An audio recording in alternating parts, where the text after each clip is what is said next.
All right, let's take a look at Dirk Savage and Mona Lisa, the latest and greatest NECA Toys Teenage Mutant Ninja Turtles cartoon action figure releases.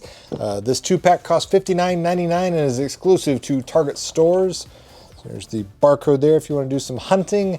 This is part of the 2023 Target Haulathon promotional campaign. A lot of these figures are starting to show up in stores.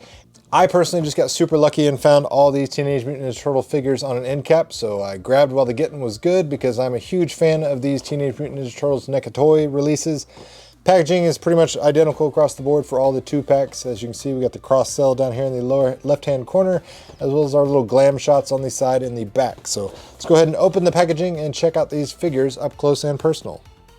Ladies first, of course, so we'll start off with Mona Lisa. As you can see, she's got her lizard form. She does have a tail. It's not a wire form or anything like that, so there's no manipulation other than the fact that it is on a ball joint, so you can rotate it and tilt it up and down side to side just a little, but for all intents and purposes, that's the only form you're going to get. You can try to straighten it out and it just goes right back because it's all solid, hard plastic. She does have that huge hairstyle. Her head in relative proportions to her body, I think is a-okay. It's the hair that makes this look like almost like a Funko Pop, to where it's an oversized head. Like I said, the head's not the issue. She's just got a massive hair, and I mean that's as designed. The character is supposed to look like a 1950s/60s college student, and I think they did a good job with that. She's got the little waist belt, and of course the two-tone paint scheme with the darker colors on the back and the lighter colors on the front to go with the cartoon aesthetic. Her articulation is hindered on her head just because of the neck chiff she has right there. You can take it off, pop up the head, slips off the neck joint, and then you can pop it on there if you want more articulation. But head does look down, looks up, side to side, 360-degree rotation. Arms are going to up and out, 360-degree rotation at the shoulder. She's got double jointed elbows. She's also got a bicep swivel here. You've got a hinge and 360-degree swivel there at the hand. Upper body spins at the waist there, right at the belt line. There's no ab crunch really. It wiggles a little bit, but there's not going to be folding her forward and making her do a sit-up by any means. Legs are on the ball and socket joint, so you're going to get a wide split. She's got double jointed knees, so she can essentially kick the back side of her tail. No thigh cut, no boot cut. She's got the turtle feet.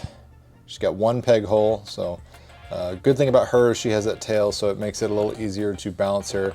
A lot of the NECA female figures are hard to kind of get standing on their own just because they got small footprints, and it's hard to get them to balance, but with her having the tail, it works out pretty well. Accessories, she's got loads of them, of course, because NECA does loads and loads of accessories. First and foremost, she has an interchangeable head. I got this menacing grimace expression, the angry face, same hairstyle and everything, so size wise it's going to be identical, just a different facial expression overall. And being the student she is, she's got loads and loads of lab supplies. So we have this little beaker with the straw. It does kind of stretch out a little bit,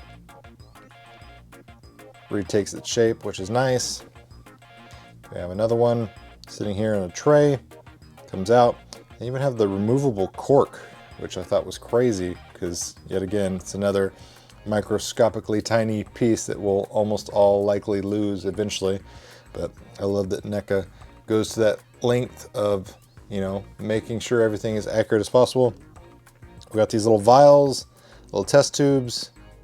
They all individually come out of the tray, which is again another thing that NECA didn't have to do, but they do. So that is impressive. You got pink, green, and light blue. Being the student she is, she's got 2 textbooks, physics, chemistry. You can get her to hold these in her arm, thankfully, due to that extended articulation she has with those double jointed elbows. And of course she has interchangeable hands. She's got 3 different sets of them. So you got your various grasping, open, C gripping type of hands. And that is it for Mona Lisa. And here we have her positioned next to Raphael, her singular episode love interest. They made it act like they were going to be boyfriend and girlfriend moving forward, and then we never saw Mona Lisa again, at least until they released the action figure. But that's it for Mona Lisa. Now we got the man with one of the coolest names ever, Dirk Savage, rocking his huge 5 o'clock shadow butt chin. He's got the eye patch on the left eye there.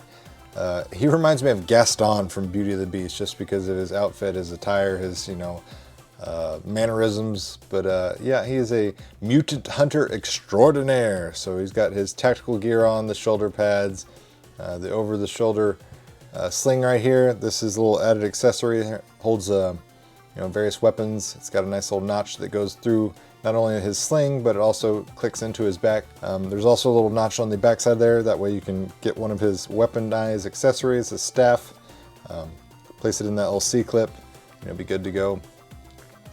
I think they did an excellent job as far as the likeness and the look of Dirk Savage here. Articulation, his head's gonna look down. It's gonna look up quite a bit. That butt chin just makes it even more prominent.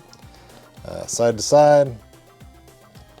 Shoulders can go up and out, and technically can rotate 360 degrees, but they are hindered because of the shoulder pads, so you'd have to pull off these shoulder pads to get his arm to go 360 degrees at the shoulder, but there's really no need to do that. You have a 360 degree swivel at the bicep. He's got double jointed elbows. You've got a 360 degree swivel at the wrist, as well as the hinge. His upper body's got a little bit of a crunch there. Bend forward and backwards. Spin independently at the upper torso. His legs are on the ball and socket joint just like everybody else with these modernized NECA figures. He's got double jointed knees, but he's not able to kick his own backside. No boot cut, which is kind of surprising. I thought they would have put a boot cut on him. Ankle's gonna rock forward, side to side, backwards, and he's got the standard peg holes at the bottom of his feet. And since he's a mutant hunter, he's got to come with all sorts of weaponized accessories. So he's got this ray gun, his primary weapon of choice. Then he's got the more imposing double-barreled short shotgun-esque rifle with the short stock there. Very cool. Then he's got his trap.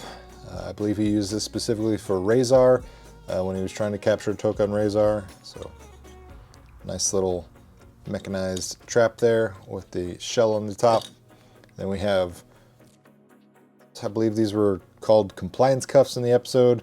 You're catching all the mutants that he was trying to round up and apprehend. It's not a wire form or anything, it's just the soft rubber, so you might want to be careful as far as stretching this out too much because you might separate it. It would have been nice if we had a wire form, but either way, I think it's fine. The cuffs actually don't open or anything, so it's another thing you'll have to make sure whatever character you're capturing for your display, that their arm can fit through there, because there's no other way to open up this cuff unless you slice it down the middle with like an X-Acto and then make a seam that way. And of course he comes with interchangeable hands as well. Got your gripping C-grips, and then we have 2 trigger fingers as well. So Dirk Savage looking awesome. He's definitely the highlight of this 2-pack for me. I like Mona Lisa, but I mean, Dirk Savage is such a cool character. His swashbuckling nature with the mutant hunter. He's got cool gizmos and gadgets and weapons and everything, so I think he's an awesome addition to the cartoon lineup. So $59.99 was the retail price for this 2-pack, as with all the other 2-packs coming out of the Target Haulathon. I'll put product links down in the video description box below in case any of these come in stock, but as of the making of this video, they're not going to be available online until at least March 3rd. So if you enjoyed the content, make sure you hit that like button, share this video with your friends if you found the information helpful, and as always, thanks for watching, guys. Really means a lot.